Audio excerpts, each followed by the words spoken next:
Israeli सेना ने नया खेल शुरू किया है। हथियारों के साथ साथ नई तरकीब निकाली है हमला करने के लिए। हमास की टनल व्यू रचना से निपटने के लिए इजरायली सेना ने नई तरकीब निकाली है। अब इजरायली सेना टनल में छिपे हमास के लड़ाकों पर अपने खूंखार कुत्ते छोड़ रही है, जो सुरंग के अंदर घुसकर हमास के लड़ाकों को ढेर कर रहे हैं। हमास ने गाजा में किस कदर सुरंगों का जाल बिछा रखा है, यह बात अब किसी से छिपी नहीं है। एक्सपर्ट्स की माने तो सुरंगों के इस मायाजाल के कारण ही इजराइल की सेना गाजा पर सीधे चढ़ाई करने की जगह फूंक फूंक कर कदम रख रही है। इन सुरंगों का नेटवर्क कहां तक फैला है, यह किसी को नहीं पता। इसलिए हमास के इस चक्रव्यूह को तोड़ने के लिए इजरायली सेना ने नई तरकीब निकाली है। इजराइल की सेना यानी कि IDF अब फिलिस्तीन के आतंकी संगठन हमास के लड़ाकों पर अपने खूंखार कुत्तों को छोड़ रही है, जो खोज कर हमास के लड़ाकों को ढेर कर रहे हैं। इसकी बानगी इजरायली प्रधानमंत्री बेंजामिन के ऑफिस के प्रवक्ता के सोशल मीडिया पोस्ट पर नजर आई। इजरायली प्रधानमंत्री बेंजामिन के ऑफिस के प्रवक्ता ओफिर गेंडलमैन ने एक्स पर एक वीडियो पोस्ट किया। इस वीडियो में एक सुरंग नजर आ रही है, जिसमें घुप अंधेरा है। सुरंग में एक खूंखार कुत्ता तेजी से दौड़ रहा है, जिसकी पीठ पर कैमरा लगा हुआ है। कैमरे में नजर आ रहा है कि कुत्ते के आगे हमास का एक लड़ाका भी दौड़ रहा है। कुछ ही देर में कुत्ता हमास के लड़ाके पर झपट पड़ता है और उसे जमीन पर गिरा देता है।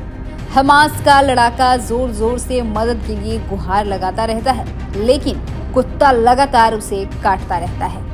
बेंजामिन के ऑफिस के प्रवक्ता ओफिर गेंडलमैन ने वीडियो शेयर कर दावा किया है कि यह वीडियो गाजा पट्टी का है। यहाँ IDF के खूंखार कुत्ते हमास के लड़ाकों का पीछा कर उन्हें ढेर कर रहे हैं। जंग के बीच ऐसा लग रहा है कि शुरुआत से लेकर अब तक ऊंची ऊंची इमारतों पर अटैक कर रहे इजराइल ने अपनी रणनीति में थोड़ा बदलाव किया है। इजरायली एयरफोर्स अब खास तौर पर उन ढांचों को निशाना बना रही है जिसके नीचे हमास के लड़ाकों ने लंबी लंबी सुरंगें बना रखी है। इन सुरंगों को तबाह करने में इजरायली सेना कोई भी रियायत नहीं बरत रही है, चाहे इसके लिए किसी भी अस्पताल या स्कूल की बिल्डिंग को भी क्यों ना निशाना बनाना पड़े। 7 अक्टूबर को इजराइल पर हमास के आतंकी हमले के साथ शुरू हुई इस जंग ने भीषण रूप धारण कर लिया है। जैसे जैसे इजराइल की जवाबी कार्रवाई बढ़ रही है, मृतकों का आंकड़ा भी बढ़ता ही जा रहा है। इस जंग में अब तक फिलिस्तीन और गाजा के 9,488 लोगों की मौत हो चुकी है, जिसमें 3900 बच्चे भी शामिल हैं। वहीं इजराइल में मृतकों का आंकड़ा 1500 से ज्यादा हो गया है।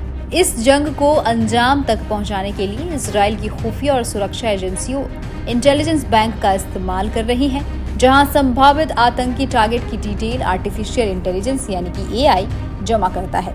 ये AI आधारित टारगेट बेहद आधुनिक है। इसकी बदौलत ही इजरायली सेना ने पहले दिन हमास के लड़ाकों की 150 सुरंगों को नष्ट किया था।